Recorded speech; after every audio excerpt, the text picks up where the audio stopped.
श्रीमद् भागवत महात्म्य चौथा अध्याय आत्मदेव ब्राह्मण सहित धुंधली और धुंधुकारी एवं गोकर्ण की कथा।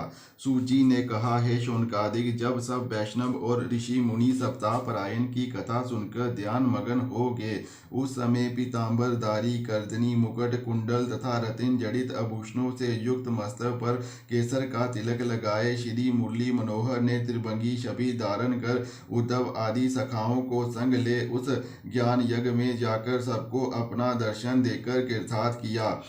उस कथा अमृत को कानों द्वारा सुनकर भक्त जनों के हृदय में जो श्यामल मूर्ति निवास कर रही थी, वह सब साकार रूप धारण कर नेत्रों के आगे आ गई।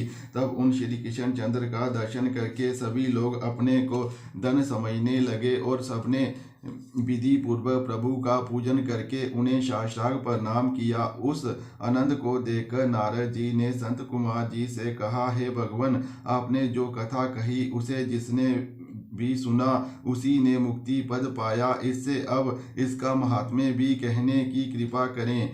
श्री संत कुमार जी कहने लगे, हे देवऋषि नारद, कलयुग के जो महापापी मनुष्य हैं वह भी इस सप्ताह यज्ञ के सुनने से पवित्र होकर मुक्ति पद को पावेंगे। इस संबंध में हम तुमको एक प्राचीन कथा सुनाते हैं, उसे सुनो।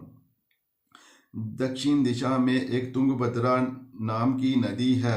उसी नदी के किनारे एक गांव में आत्मदेव नामक एक विद्वान, तेजस्वी और बड़ा धर्मात्मा ब्राह्मण रहता था। उसकी पत्नी का नाम धुंधली था। वह अपने पति को बहुत दुख देती थी, किंतु वह ज्ञानी ब्राह्मण इसे ईश्वर की इच्छा समझकर उससे कुछ नहीं कहता था। वृद्धावस्था तक जब उस ब्राह्मण के कोई पुत्र ना हुआ, तब उसने पुत्र की प्राप्ति के लिए व्रत तथा नियम रखने प्रारंभ कर दिए और ब्राह्मणों को बहुत से दान दिए। इतने पर भी जब उसकी अभिलाषा पूरी ना हुई, तब वह एक दिन निराश हो देह त्यागने की इच्छा से घर से निकलकर जंगल में पहुंचा। वहां दोपहर में प्यास से व्याकुल हो वह एक सरोवर पर गया और जल पीकर बैठा बैठा सोचने लगा। उसी समय हरि इच्छा से एक महात्मा वहां आए। आत्मदेव ने उसके तेज को देखकर बड़े आदर से उन्हें बैठाया। उस समय उस महात्मा ने आत्मदेव को शोकाकुल देखकर पूछा, हे ब्राह्मण, तुम इतने चिंतित क्यों हो रहे हो? ये सुनते ही वह विप्र नेत्रों में जल भरकर बोला, हे महाराज, मैंने पूर्व जन्म में कोई ऐसा पाप किए थे जिनके कारण इस जन्म में मुझे संतान प्राप्त नहीं हुई है। इसलिए मैं यहाँ अपने प्राण त्याग करने आया हूँ। संसार में जिनके संतान ना हो उनके धन संपत्ति तथा वंश को धिक्कार है। मैं ऐसा अभागा हूँ कि मेरी गौ भी बांझ है और जिस वृक्ष को मैं लगाता हूँ वह भी फल नहीं देता तथा बाजार से लाए हुए फल भी तुरंत सूख जाते हैं। इतना कहकर वह ब्राह्मण रोने लगा। उसको रोता हुआ देखकर महात्मा ने कहा, हे ब्राह्मण, तू निराश मत हो, मैं तेरे दुख को दूर करने का अभी विचार करता हूँ। ये कहकर उस महात्मा ने ब्राह्मण की कर्म रेखा देखी और विचार करके कहा, हे विप्र, तेरे भाग्य में 7 जन्म तक कोई संतान नहीं है, अतः तू व्यर्थ रो रो कर अपने प्राण मत गवा। संसार में दुख के सिवा सुख किसी को नहीं मिलता और कलयुग में पुत्र होने से किसी को सुख प्राप्त नहीं होता तथा कलयुग में पुत्र माता पिता की सेवा नहीं करते। इसलिए हे ब्राह्मण, तू पुत्र प्राप्ति की इच्छा छोड़कर श्री नारायण जी के चरणों में मन लगा, इसी से तुझे परम सुख प्राप्त होगा। महात्मा के ऐसे वचन सुनकर विप्र ने कहा, हे महाराज, इस समय तो मुझे पुत्र के सिवा और कुछ नहीं चाहिए। आप कृपा कर मुझे एक पुत्र दीजिए, नहीं तो मैं अभी आपके सामने अपने प्राण त्याग दूंगा। महात्मा ने आत्मदेव की जब ये दशा देखी तो उसने पुनः कहा, हे विप्र, राजा चित्रकेतु ने संतान उत्पत्ति के लिए 10,000 विवाह किए थे, फिर भी उनको पुत्र की प्राप्ति ना हुई। जिन लोगों के भाग्य में नहीं होता उनका प्रयत्न निष्फल जाता है। ऐसा विचार कर तुझे पुत्र प्राप्ति की कामना त्याग देनी चाहिए। ये बात सुनकर ब्राह्मण बोला, हे महात्मा जी, आप ये जो ज्ञान का उपदेश दे रही हैं ये मुझे अच्छा नहीं लगता है।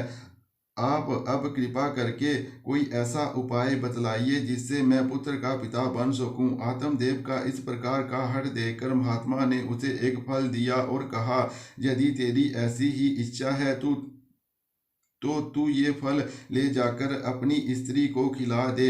ईश्वर चाहेंगे तो तुझे पुत्र प्राप्त हो जाएगा। इतना कहकर वह महात्मा तो चला गया और आत्मदेव ने घर पर आकर अपनी स्त्री से कहा कि इस फल के खाने से तेरे पुत्र हो जाएगा, अतः तुम इस फल को खा लेना। इस प्रकार स्त्री को समझाकर जब आत्मदेव घर से बाहर चला गया, तब कुछ देर बाद उसकी पत्नी धुंधली की एक सहेली उसके घर आई।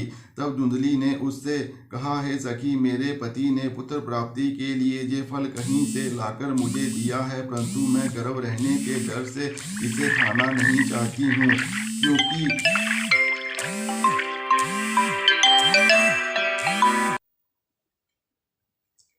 क्योंकि गर्भवती को अनेकों कष्ट हो जाते हैं। इससे ना तो मैं अपनी सहेलियों से मिल सकूंगी और ना गा बजा सकूंगी। गर्भ रहने पर प्रसव की पीड़ा मुझसे सहन ना होगी, और यदि पुत्र सकुशल पैदा हो गया तो भी उसके लालन पालन में बहुत कष्ट होगा। बच्चा जो मलमूत्र से वस्त्रों को गंदा कर देता है, उस दुर्गंध को भी मैं नहीं सह सकती। इन कष्टों को सहने से तो बांझ या विधवा रहना ही अच्छा है, क्योंकि उन्हें गर्भ का कष्ट नहीं सहना पड़ता।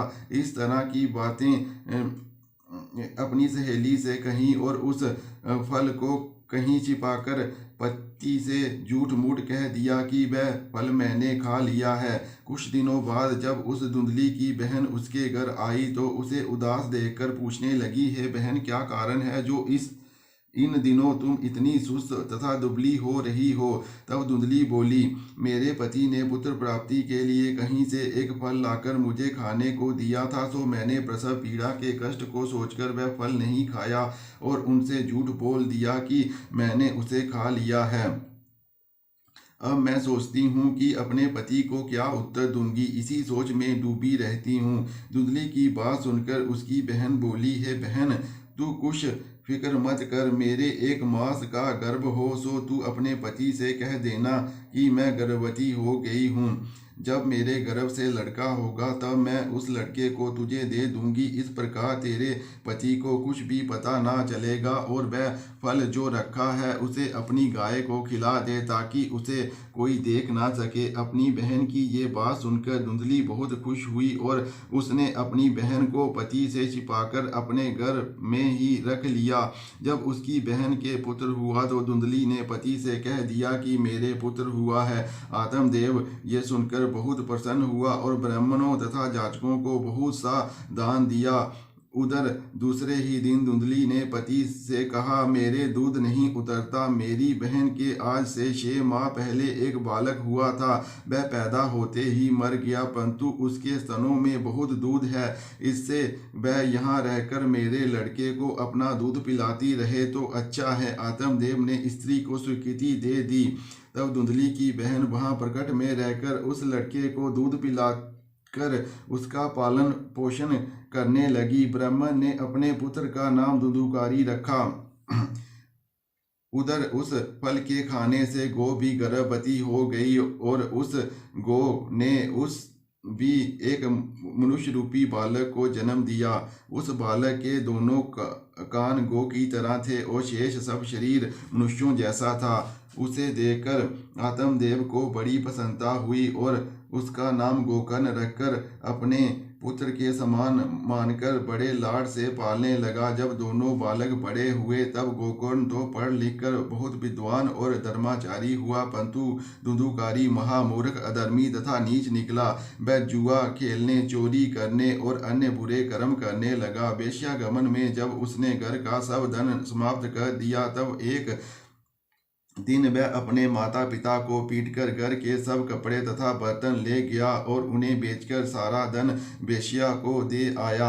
अपने पुत्र की ये दशा देखकर ब्राह्मण दुखी होकर रोने लगा। उस समय आत्मदेव को दुखी देखकर गोकर्ण बोला, है पिता, संसार में दुख के अतिरिक्त सुख किसी को नहीं मिलता, आप चिंता त्याग दीजिए।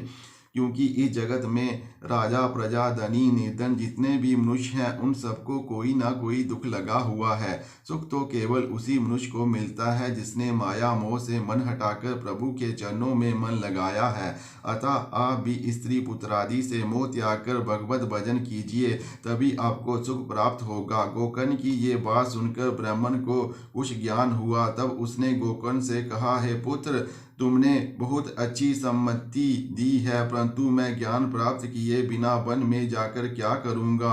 अतः मेरा कल्याण का कोई उपाय तुम मुझे बताओ। ये सुनकर गोकर्ण ने कहा, हे पिता, आप अपने मन को माया मोह से हटाकर भगवान के चरणों में लगाइए और अकेले वन में जाकर भगवान का चिंतन करिए। इस साधन से आप अवश्य ही मोक्ष को प्राप्त करेंगे।